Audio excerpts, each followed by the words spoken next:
वकील हसन मुस्लिम है, हिंदू नहीं है।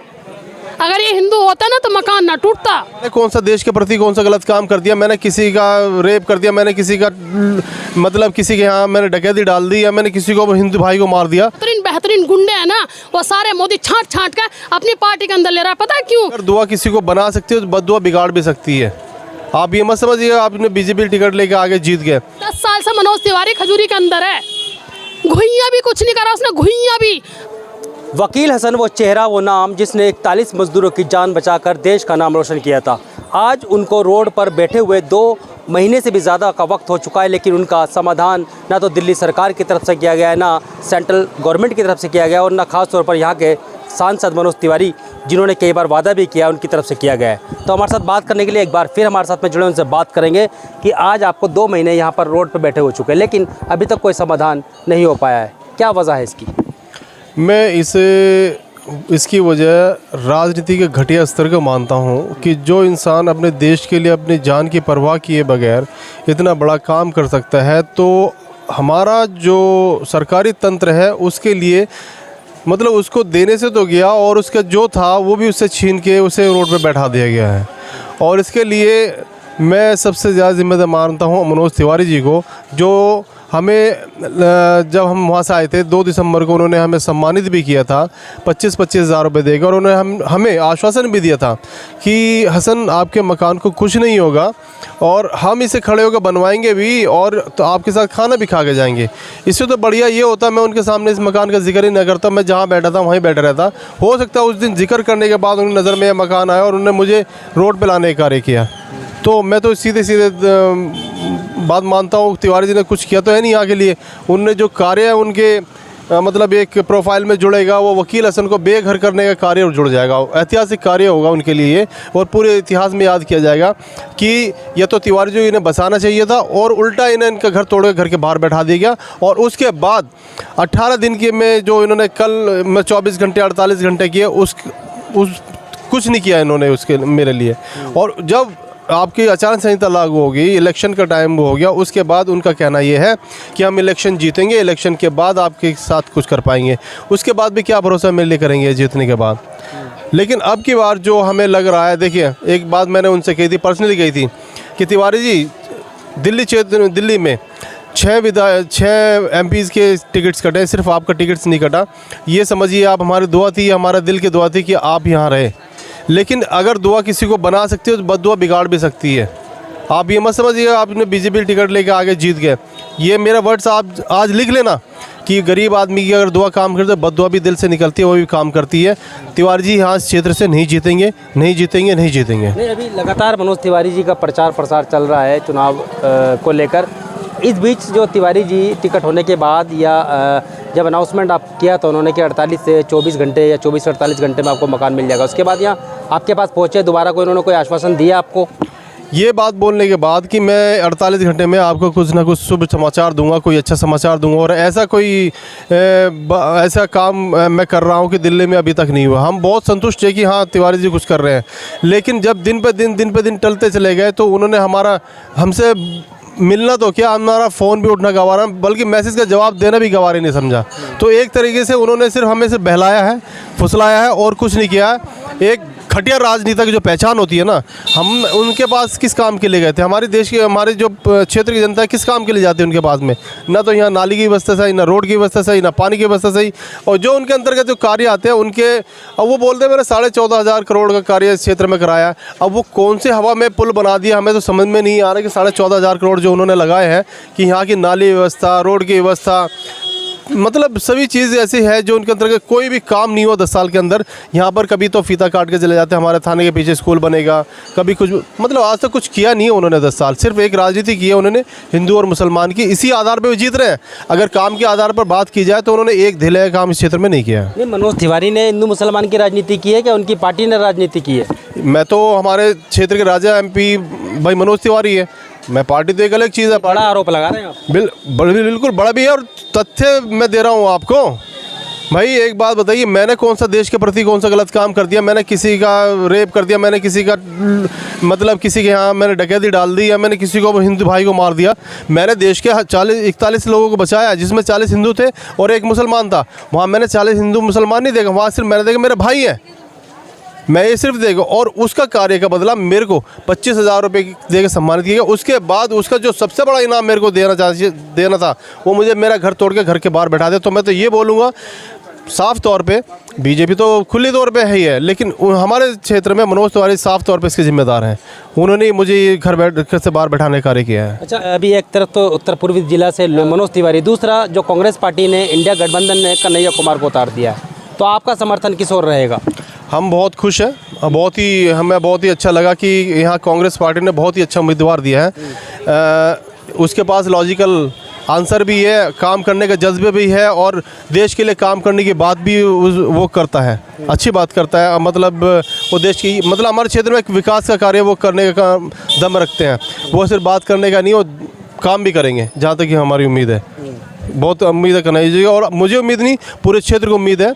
और को वोट करेंगे? बिल्कुल, सब हम कन्हैया जी को सपोर्ट करेंगे। और अगर मनोज तिवारी जी आपका समाधान करते तो फिर क्या करते आप? नहीं, अब नहीं, हम इसको हम नहीं कह सकते। और अब क्या सपोर्ट करेंगे? मैं अब तो उनके हाथ में कुछ है ही नहीं। अब तो उन्होंने हमारे सामने एक चीज़ रखी है, मैं जीत के आऊँगा, और जीतने के बाद जब इनकी सरकार बन जाएगी उसके बाद मेरे लिए सोचेंगे। ना बनी तो फिर क्या करेंगे? फिर क्या है इनका कुछ आंसर है इनके पास में? कुछ नहीं है। तो सुना आपने, मनोज तिवारी जो यहाँ के सांसद भी हैं और फिलहाल प्रत्याशी भी हैं, उनसे काफ़ी नाराज़ हैं, क्योंकि मनोज तिवारी ने कई बार इनसे वादा किया, मिले, मुलाकात की, लेकिन उसके बाद इनका फ़ोन उठाना बंद कर दिया। उस बात से लेकर ये वकील हसन, ये वही वकील हसन है जिन्होंने 41 मज़दूरों की जो जान है वो उत्तरकाशी के टनल से बचाई थी, और आज ये रोड पर बैठे, और ख़ास तौर पर ये मनोज तिवारी से नाराज़ है, क्योंकि मनोज तिवारी ने इनसे वादा किया था मकान दिलाने का, उनके समाधान करने का, लेकिन उसके बाद इनका फ़ोन उठाना बंद कर दिया। तो ये इस बात को लेकर नाराज़ है, और अब देखना ये होगा कि आने वाले चुनाव में ये किसको वोट करते हैं, क्योंकि इनकी बातों से ऐसा लग रहा है कि कन्हैया कुमार को इनका पूरा समर्थन जा रहा है। फिलहाल इनकी वाइफ भी हमारे साथ है, उनसे भी एक बार बात कर लेते हैं। मैम, क्या कहेंगे? लगातार आपको 2 महीने यहाँ बैठे हो चुके हैं, लेकिन 2 महीने से अभी तक कोई समाधान आपका मकान को लेकर नहीं मिल हुआ है, क्या कहेंगे इस पर? ये होगा भी नहीं, क्योंकि सरकार जो है ना, ये सरकार इतनी अंधी सरकार है। अगर ये सरकार चाहती थी हो सकता था, मगर जो आज की हमारी स्थिति है, जो इस जगह हमें बिठाया है ना, उस सरकार ने ही बिठाया। और रही मनोज तिवारी जी की बात, मनोज तिवारी जी का ही वो कहते हैं कि क्या मैंने तुम्हारा मकान तोड़वाया है? उनके लोग हमसे पूछते हैं क्लियर शब्दों में, क्या तुम, अच्छा ये बताइए, क्या तुम्हारा मकान मनोज तिवारी जी ने तोड़वाया है भाई, और किसके हाथ में है? अभी वो क्या कह रहे हैं, उनके लोग ये बोल रहे हैं हमसे कि तुम्हें पता नहीं है, ये तुम्हारा मकान मनोज तिवारी जी ने तोड़वाया। डीडीए किसके अंदर आती है? डीडीए केंद्र सरकार के अंदर आती है। तो डीडीए के जब केंद्र सरकार के अंदर आ गए तो जाहिर सी बात है, जो केंद्र सरकार बोलेगी डीडीए तो वही करेगा। अभी उनका क्या कहना है, उनके आदमी क्या कह रहे हैं? नहीं, दिल्ली के अंदर जो डीडीए आती है वो आम आदमी की सरकार में आती है। ये अब वो बोल रहे हैं। कौन बोल रहा है इस बात के लिए? ये उन्हीं का, मुझे नहीं पता वो कौन है, उन्हीं के कार्यकर्ता है, बीजेपी के कार्यकर्ता। वो हमसे बोल रहे हैं कि आपको कुछ लोग बरगला रहे हैं, आप किसी के बरगलाने में आ रहे हैं, तिवारी जी तो आपका काम करें। हम उनसे ये पूछ रहे हैं, 18 दिन तक हम लोग निश्चिंत बिल्कुल आराम से बैठे रहे, यही सोच कर कि मनोज तिवारी जी हमारा मकान हमें दिलाएंगे, क्योंकि वो हमें इतना पक्का, इतना मजबूत आश्वासन दे के गए थे। 24 से 48 घंटे का समय हमें दे के गए थे, तो हम तो बिल्कुल उन पर निश्चिंत हो गए थे, आराम से बैठ गए थे कि हाँ भाई हमारा मकान अब हमें मिल जाएगा, हर हाल मिल जाएगा। तो वो बंदा क्या कर रहा है? नहीं, वो कर रहे थे भाई डीडीए से मकान वापस लेना इतनी बड़ी बात नहीं है, वो आपका काम कर रहे थे। हमने पूछा कब कर रहे थे, कि समय लगता है। हमने कहा कि उन्हीं के आदमी ने कहा कि मनोज तिवारी जी के लिए ये मकान दिलवाना कोई बड़ी बात नहीं है, ये उनके लिए कैसा हो गया जैसे सुई में धागा पिरोना, कोई बड़ा काम नहीं है ना। मगर उन्होंने चाहा ही नहीं। हम उनसे फ़ोन करते रहे, उनका पीए बोल रहा आज बात करा दूंगा, कल बात करा दूंगा, कल आ जाएंगे, परसों आ जाएंगे। तो कह रहे नहीं, ये इतनी आसान बात नहीं है। हमने कहा तुम एक बात बताओ, तुम्हें क्या लगता है कि तुम्हारा मकान मनोज तिवारी ने तोड़वाया? हमने कहा क्यों, और किसने तोड़वाया? भाई तुम कैसे कह सकते हो? नहीं, मनोज तिवारी जी ने नहीं तोड़वाया ये मकान तुम्हारा आम आदमी ने तोड़वाया है। हाँ। 2 महीने हो चुके हैं, अभी लग रहा है आपको उम्मीद है कुछ मकान मिल जाएगा आपको? क्या आपको लगता है अभी भी 2 महीने हो गए? 2 महीने की जगह 2 साल भी हो जाएंगे ना। जी जी मुझे लगता है मकान तो हम लेके रहेंगे, मकान हम छोड़ेंगे नहीं, ठीक है। और रही बात, हाँ ऐसा हो सकता है हमारी अड़चने ये लोग डाले, बट ऐसे हमारे साथ भी बहुत लोग आप जैसे खड़े हमारे आगे आवाज़ जाने के लिए। ये तो है कि ये इनके गले की हड्डी बना है, ये जो केस है ये करना नहीं चाह रहे हैं। इनके जो मतलब इनके खुद कार्यकर्ता जो इनके तिवारी जी के बिल्कुल क्लोज थे, उनका कहना था कि ये जो कार्य है तिवारी जी के लिए कोई बहुत बड़ा, इन्होंने खुद कहा था, जो हमारे वीरेंद्र सचदेवा जी आए थे यहाँ पे, उन्होंने बोला था ये काम कोई बहुत बड़ा काम नहीं है, एक पैन की नोक के बराबर है। और अगर ये काम इनके लिए बड़ा हो गया तो फिर ये काम मतलब ये हमें यहाँ बसाना ही नहीं चाहते। वही हिंदू मुसलमान वाली राजनीति की, हमें अगर ये धरातल पे हमें हमारा हौसला तोड़ देंगे तो ये बीजेपी में क्या हो रहा है कि आप मुसलमान को मारो, जितना बड़ा काम करोगे उतनी आपको बड़ा वादा मिलेगा। हो सकता है टिकट भी नहीं इसी वजह से मिला हो कि एक जो 41 लोग वहाँ से बचा के लेके आया, इसको आपने घर के बाहर बैठा दिया, इसका इनाम स्वरूप इन्हें टिकट मिला, वरना और 6 से सांसद हैं उनके सबके टिकट कट गए, इन्हें एक टिकट मिला है यहाँ से। अच्छा ये बताइए वकील भाई, आपके पास अभी तक कोई 2 महीने में कोई आम आदमी पार्टी की तरफ से कोई बड़ा लीडर आया, बड़ा नेता आया जिसने आपको आश्वासन दिया कि मैं आपके लिए काम करूँगा, आपके मकान को दिलाने के लिए काम करूँगा? हमारे पास अभी न तो कोई आम आदमी पार्टी से कोई बड़ा लीडर आया और ना ही कांग्रेस से आया और बीजेपी से भी कोई नहीं आया। मतलब जो बातें हो रही है हमारी, या तो समझिए किसी के थ्रू हो रही है या फ़ोन पे हो रही है, बाकी डायरेक्टली यहाँ पर कोई नहीं आया हमें, मतलब हमारी सहायता के लिए या उसके लिए। अच्छा, एलजी साहब ने भी ये बोला था कि मैं आपको मकान दूंगा, मनोज तिवारी जी भी उनके पास में खड़े थे, हमने वो वीडियो देखी थी उनकी। क्या एलजी साहब के पास गए आप? मैंने एलजी साहब को एक एप्लीकेशन डाली थी C2 के माध्यम से, हमारे अनुराग जी हैं इनके माध्यम से मैंने एक एप्लीकेशन डाली थी, तो उन्होंने वो एप्लीकेशन, हाँ देखिए कमाल की बात, वो एप्लीकेशन रेफ़र कर दी INA में, और INA में ऐसे रेफ़र किए, हम कम से कम 1 महीने से 1 से 1.5 महीना हो चुका, हम फॉलोअप कर रहे हैं, उन्हें टाइम ही नहीं मिल रहा है हमसे मिलने का। तो कार्य करने की स्थिति देखिए कि कार्य क्या कर रहे होंगे वो लोग, जब हमसे मिलने का उनको टाइम नहीं है। एक DD के अधिकारी को, जिसको LG ने उनको रेफ़र किया है, जिनको हमारा मतलब कार्य, तो उनको हमसे मिलने का टाइम नहीं है, तो हमारा काम क्या कर रहे होंगे? मतलब उनका सिर्फ काम जो है ऐसा है जनता को परेशान करना, कोई उनके लिए ये नहीं कि आगे बढ़ के मदद। और ख़ास तौर से यार हमारे लिए तो सरकार को इस चीज़ का सोचना चाहिए, ऐसे 10 मकान बना के देती सरकार तब भी उनका वो नहीं होता। अभी यहीं बैठे रहेंगे जब तक मकान नहीं मिलता? जी हाँ, मकान नहीं होता। बिल्कुल बिल्कुल, हम यहीं बैठे रहेंगे और जब तक हमें मकान नहीं मिलता और हमारा ये हमें इसके लिए वो इंसाफ नहीं मिलता। आप कुछ कहना चाह रहे थे? मैं क्या कहना चाहती हूँ, मेरे तो अब यही समझ में नहीं आता मैं इनके लिए क्या बोलूँ। देखो सरकार में सब है, आम आदमी भी है, केंद्र सरकार में भी है, और क्या ये छोटे लोग हैं, ये बहुत बड़े लोग हैं। 2 महीने से हम लोग यहाँ पर बैठे हैं और इन्हें हमारी पल पल की खबर है। ये हमारे लिए CID लगा सकते हैं, ये हमारे लिए पुलिस लगा सकते हैं, ये खबर रखने के लिए कि इनके पास ये देखो कि कौन इनके पास जा रहा है, कौन इनके पास क्या बात कर रहा है, क्या कोई इनके लिए कुछ कर रहा है या नहीं कर रहा। तो क्या ये हमारे लिए मकान नहीं कर सकते? मेरा मकान तो सरकार को देना पड़ेगा, या तो सरकार प्यार से दे दे, और प्यार वाली तो अब कोई बात रही नहीं, अब तो हम खुल के हैं। और रही जो भी है, हम अब तक ये सोच रहे थे कि भाजपा सरकार अच्छी है, लोग बुरा कहते हैं, मगर नहीं। अभी जो हम लोगों को देख रहे हैं मरते हुए, कटते हुए, धर्म के नाम पे एक दूसरे से लड़ते हुए, एक दूसरे से जलते हुए, और तो और जो अड़ोस पड़ोस का भी लोग हैं ना, वो भी एक दूसरे को देख के संतुष्ट नहीं है आज के टाइम में, केंद्र सरकार की वजह से। और जहाँ ऐसी सरकार होगी ना, जहाँ केंद्र सरकार होगी, ख़ास तौर से बीजेपी सरकार, वहाँ के लोगों का हमारे जैसा नहीं, हमसे भी बुरा हाल होगा। क्योंकि 10 साल जब से ये सरकार आई है ना, तब से लोग परेशानी हैं, भूखमरी से मर रहे हैं, बेरोजगारी से मर रहे हैं, घर में किसी का खाने को नहीं है, किसी पढ़े लिखे लोग बेरोजगार फिर रहे हैं। ये कह रही है बाहर से हिंदू लेके आएंगे, बाहर से हिंदू लाके उन्हें नागरिकता देंगे। पहले यहाँ के लोग जो बेचारे बेरोजगार बेघर फिर रहे हैं, उन्हें तो नागरिकता दे दो। सिर्फ इन्हें अपना वोट बढ़ाना है, इन्हें अपनी कुर्सी लेनी है, उसके लिए इनसे जो बन पड़ेगा, चाहे आदमियों को बमबारी से मारना हो, भूखमरी से मारना हो, बेरोजगारी से मारना हो, ये वो सब हथकंडे अपनाएगी। ये सरकार इतनी बकवास सरकार, इतनी गंदी सरकार है ना। लोग कहते हैं हम तो सुनते थे, हमने अंग्रेजों का राज नहीं देखा, हमारे बड़े बुजुर्गों ने देखा है, मगर हम तो मोदी का राज देख रहे हैं ना, तो हमें तो ऐसा लगता है इससे गंदा राज और किसका होगा। केंद्र सरकार से गंदाराज किसी का नहीं है। अरे मुझे इनाम तो क्या देती सरकार, मेरे आदमी ने इतना बड़ा काम किया था, जब मेरे सर पर छत थी। ये बात मेरे हस्बैंड ने बिल्कुल सही कही है कि हो सकता है जैसे हमने मनोज तिवारी जी से जो ये बात बोली ना कि मेरा मकान हमें दे दो, तो ये हमने गलती कर दी, क्योंकि हो सकता है हमारा मकान जब तक उसकी नज़रों में ना हो और हमने उससे मकान मांगा, उसने सोचा अरे यार ये तो है पॉलिसी है, ये राजनीति। उसने सोचा अभी उसे टिकट लेना है, इलेक्शन लड़ना है, किस बेस पर लड़ेगा? वकील हसन का मकान तोड़वा दिया।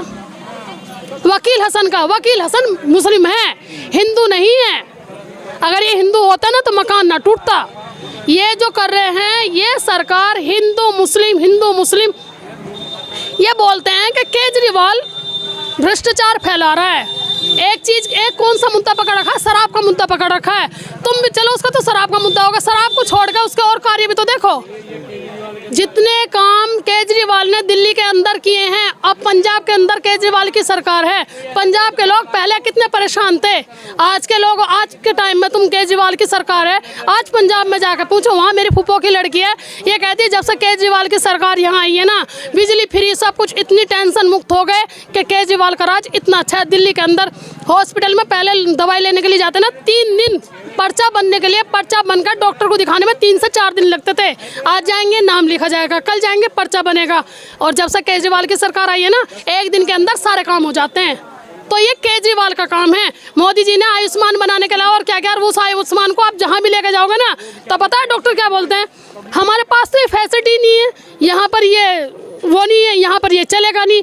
आप उसे लेकर घंटा बना कर माथे पे चिपका लो कि ये मोदी जी ने हमें आयुष्मान कार्ड दिया है, 5 लाख रुपए का इलाज फ्री है कुछ नहीं, वो सिर्फ एक कार्ड है और कुछ नहीं है। अभी यहाँ सोनी बिहार में ये कहा था कि तिवारी ने कंबल और वो बांटे सिलेंडर। मैं गई थी अभी 4 दिन पहले, मीडिया वाले आए थे, वहाँ का सर्वे कराया मैंने। 10 साल से मनोज तिवारी खजूरी के अंदर है, घुइयाँ भी कुछ नहीं करा उसने, घुइयाँ भी। आप जाके देखो ना सोनी बिहार के यहाँ की हालत, तो फिर भी हम जैसे लोग मिलजुल के आम आदमी के साथ कह सुन के सफाई करा लेते हैं। उधर की सफाई देखो तुम, वहाँ के लोग पता क्या बोलते हैं कि जी हम अगर कूड़े के लिए शिकायत करते हैं तो अगले दिन हमारा चालान कट कर हमारी दुकान पर आ जाता है। लोग अगर एक बोलता है तो दूसरा इशारे से चुप कर देता है। पता वहाँ के लोगों का क्या कहना कि जी हम बोलेंगे कल ही बीजेपी का कोई ना कोई बंदा आकर हमें पकड़ कर ले जाएगा। ये सरकार है, ये भ्रष्टाचार है, ये खुल के मोदी जी कह रहे हैं भ्रष्टाचार हटाओ, भ्रष्टाचार हटाओ नहीं, वो भ्रष्टाचारियों को चुन चुन के अपनी पार्टी में चुन के बड़े बड़े जो बेहतरीन गुंडे हैं ना, वो सारे मोदी छांट के अपनी पार्टी के अंदर ले रहा है। पता है क्यों? क्योंकि हम जैसे लोगों को चुप कराने के लिए। जो बोलेगा या तो उसका घर तोड़ दिया जाएगा। केजरीवाल नेता था तो इसलिए उसे जेल में बिठा दिया। हम तो आम आदमी है, हमारे पास वैसे तो कुछ नहीं है, कोई हमारे पास बड़ा ओहदा नहीं है, तो हमारे पास क्या था बर्बाद करने के लिए। मेरा घर तोड़ दिया, घर के बाहर बिठा दिया। अंधी सरकार है, काली सरकार है, भ्रष्टाचार इसके अंदर कूट के भरा हुआ है। और अब की बार ना ये नहीं आएंगे। और आपने पूछा था ना कि मनोज तिवारी जी यहाँ आएंगे और आपका मकान अगर वो दिलाते हैं फिर आप किसे वोट देते हैं? वोट हम कन्हैया को ही देंगे। पता है कन्हैया को लॉकडाउन से सभी लोग जानते हैं। सबसे पहली चीज़ है वो बंदा पढ़ा लिखा है। सबसे महत्व पढ़ा लिखा नहीं है। अरे ऐसी पढ़ाई लिखाई में आग लगा दो, झाड़ू मारो ना। मनोज तिवारी पढ़ा लिखा है, वो भोजपुरी सिंगर है और वो भोजपुरी सॉन्ग गाते हुए ही अच्छा लगता है। इससे ज़्यादा उस पर कोई कुछ भी सूट नहीं करता। एक समय था वो गंजा था, आज वो विग लगा के हीरो बन के घूमता है। पता है क्यों? वो बीजेपी के अंदर है। अगर किसी और सरकार के अंदर हो ना तो कोई सा गार्ड की भी नौकरी नहीं देगा। ये मैं लिख के दे सकती हूँ। कन्हैया को जिताएंगे, बिल्कुल जिताएंगे। अपना खून पसीना अब हम कन्हैया के लिए बहाएंगे। और रही मकान, अगर ये लोग सोचें कि हम कन्हैया का सपोर्ट करेंगे इसलिए हमारा मकान तो हर हालत में सरकार के हलक में से निकाल कर रहूँगी, चाहे रोके दे चाहे हंस के दे। मकान तो वकील हसन का सरकार को देना पड़ेगा।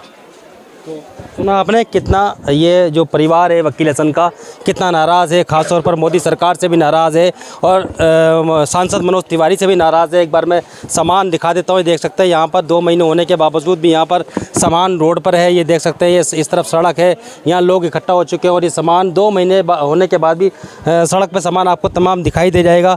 हम एक बात और वकील हसन से जान लेते हैं कि अगर सपोज कीजिए कि चुनाव होने के बाद भी आप जैसे चुनाव हो जाते हैं, आपको उम्मीद लग रही है कुछ मकान मिलेगा नहीं मिलेगा, ये क्या होगा, कुछ ऐसी बातें हो दिमाग में जो आप सरकार तक पहुंचाना चाहते हो? देखिए सर, हाँ, हमारे पास खोने के लिए एक मकान था हमारी ज़िंदगी में, वो हमारा मकान ले लिया गया है, तो हमें अब कोई ऐसा डर है नहीं। हमें अब ज़्यादा सरकार क्या कर सकती, जेल में डाल सकते हैं, हम उसके लिए तैयार बैठे हैं। दूसरी बात, हमें ये कहा जाता है कि वकील हसन जी आप धैर्य रखिए और आपको मकान मिलेगा, मतलब सभी पार्टी इस चीज़ को कहते हैं। मैं उन लोगों से ये कहना चाहता हूँ, कृपया आप देखें होंगे इस टाइम क्या आलम है यहाँ पे और रात को क्या आलम हो जाता है। मच्छर इतने ज़्यादा हो जाते हैं, ट्रैफिक इतना ज़्यादा हो जाता है। एक बार आके अपने बच्चों के साथ बैठे तो सही, आपको अपनी औकात का पता लग जाएगा। एसी में बैठ के आदमी बड़ी बड़ी बातें कर सकता है, एसी गाड़ियों में बैठ के बड़ी बड़ी बातें कर सकता है। एक बार आए बैठे और धैर्य करके बताएं कितना धैर्य कर सकते हैं वो लोग। बीती नहीं है ना, वे लोग तो एसी ऑफिस में बैठे हैं, एसी गाड़ियों में चलते हैं, उनके बड़े बड़े घर होते हैं। हमारे एक छोटा घर था, हमें यहाँ बैठा दिया, हमें धैर्य करने के लिए बोलते हैं। तो आके एक बार बैठे यहाँ पे और फिर देखें कि धैर्य क्या चीज़ होती है। हमारा धैर्य जवाब दे चुका, 2 महीने तक किसी की तरफ से हमें कोई रिस्पॉन्स नहीं है। अब जो होगा खुला होगा। क्या होगा खुला? अब हम सोचा हो आपने? बिल्कुल, हम यहाँ पर अपना ये जो अनशन अब इसे ज़ोरदार रूप में करेंगे, हम इसे बढ़ाएंगे और हम अपना हक लेके ही माने, सरकार से लड़ेंगे हम लोग। सरकार खाली अनशन से नहीं देगी, सरकार से लड़ना पड़ेगा। ये इतनी कमीनी सरकार है, इतनी निकम्मी सरकार है, कम चोरी सरकार, चोर सरकार, पब्लिक का लूट लूट के खा रही है, अपने लिए जगह बना रही है, अपने बैंक अकाउंट मजबूत कर रही है, पब्लिक को खोखली कर रही है। हमसे ये सरकार है और सरकार सोचती है कि हम सरकार से नहीं, सरकार हमसे हैं। अगर जैसे अभी लोग कर रहे हैं ना, ये रिजल्ट तो दिखाई दे रहा है ना कि लोग वोट नहीं कर रहे हैं। बहुत जगह लोग शपथ ले रहे हैं कि हम वोट ही नहीं करेंगे। तो क्या करेगी सरकार जब पब्लिक वोट नहीं देगी? टिकट को सिर पर धरकर नाचती फिरे सरकार। अच्छा, बच्चे स्कूल जा रहे हैं अभी आपके? अभी जाना स्टार्ट किया है। मेरी बेटी के बोर्ड के एग्ज़ाम ख़त्म हो गए थे। शुक्र है हमने C2 वालों ने हमारी इस चीज़ में हेल्प की, जाकर टीचर से बात की। टीचर से बात करने के बाद उन्होंने कहा देखो ऐसा होता नहीं है, पर हम इनके पेपर, अब मेरी बेटी के पेपर होने लग रहे हैं। ये भी C2 के आम आदमी है ना हमारी तरह, मगर ये लोग लोगों के लिए लड़ते हैं। अरे सरकार को ये काम करना चाहिए। आम आदमी जो है ना, हम जैसे लोग हमारी हेल्प के लिए आ रहे हैं, मगर सरकार जो है सरकार में है ना, वो हमारी कोई हेल्प से नहीं आया, कोई भी हमारे लिए हेल्प करने के लिए नहीं आ रहा। कोई सी भी सरकार से अभी तक हमारी हेल्प नहीं हुई। आम आदमी, मीडिया हमारी इतनी हेल्प कर रहा है, जितनी मेहनत मीडिया हमारे लिए कर रहा है ना, अगर सरकार जरा सी भी सुने ना तो सेकंड में हमें महल में बिठा देगी। ये तो घर है, ये तो झोपड़ा है। मगर नहीं, सरकार को अगर बीजेपी सरकार ना अगर किसी कुत्ते को भी अपनी पार्टी के अंदर लेती है ना, तो उसके लिए भी पहले उसकी सारी मजबूताई करके ना, आज के टाइम में जितने भ्रष्टाचारी, जितने गुंडे, जितने भी जिन पर सब पे केस लगे हुए हैं ना, वो पता क्या कर रहे हैं?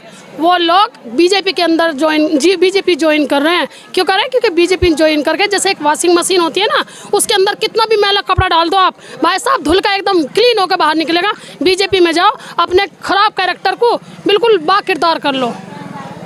बहुत मच्छर हैं, कैसे रह पा रहे हैं? मच्छर, तुम मच्छरों की बात कर रहे हो, हम यहाँ रात को पूरी रात ऐसे ही बैठ के बिताते हैं। निगम पार्षद से बोला, अमिल मलिक से बोलो, यहाँ पर दवाइयाँ छिड़कवाएगा। मैंने क्या कहा, कोई सी भी सरकार से हमें कोई हेल्प नहीं आ रही, मगर उसके बाद भी अब हमने एक चीज़ सोची, कन्हैया कुमार यहाँ आएगा, हम मिलके अपना पूरा फुल सहयोग देकर उसे जिताएंगे, जितना भी हमसे हो सकेगा। और मनोज तिवारी को तो मैं खुल के कह रही हूँ कि खजूरी के अंदर आके झांक भी मत जाइए। बहुत नाराज़ है मनोज तिवारी से वकील हसन का परिवार। मैं आपको ये बैनर एक बार और दिखा देता हूँ। ये बैनर दिखाएं एक बार किस तरह यहाँ पर बाहर आए इधर, ये दिखाएं बैनर एक बार ज़रा। ये बैनर देखिए यहाँ पर किस तरह ये प्रोटेस्ट का बैनर यहाँ पर लगा हुआ है और वकील हसन लगातार यहाँ तकरीबन 2 महीने से बैठे हैं। देख सकते हैं केंद्र सरकार और DDA के भ्रष्ट अधिकारियों द्वारा उत्तरकाशी सुरंग से ये लोगो, इन्होंने ये स्लोगन इस पर लगा रखा है और तमाम ये परिवार यहाँ देख सकते हैं किस तरह से 2 महीने से रोड पे है, मच्छर हैं यहाँ पर, तमाम बरसात है, तमाम तरह की यहाँ परेशानियाँ हैं, तमाम आंधी तूफान जैसी समस्या यहाँ पर है।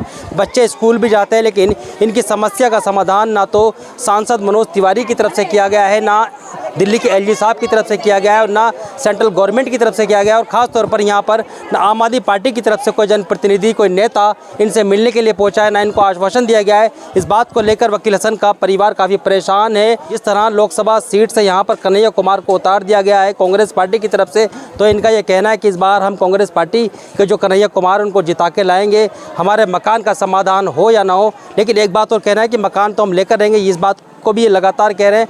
अब देखना ये होगा कि लोकसभा जो चुनाव है इस बार मनोज तिवारी जीत कर आएंगे या कन्हैया कुमार के जीत कर आएंगे, ये देखना होगा आने वाले वक्त में। दिल्ली से Khalil Ansari, JKS TV news.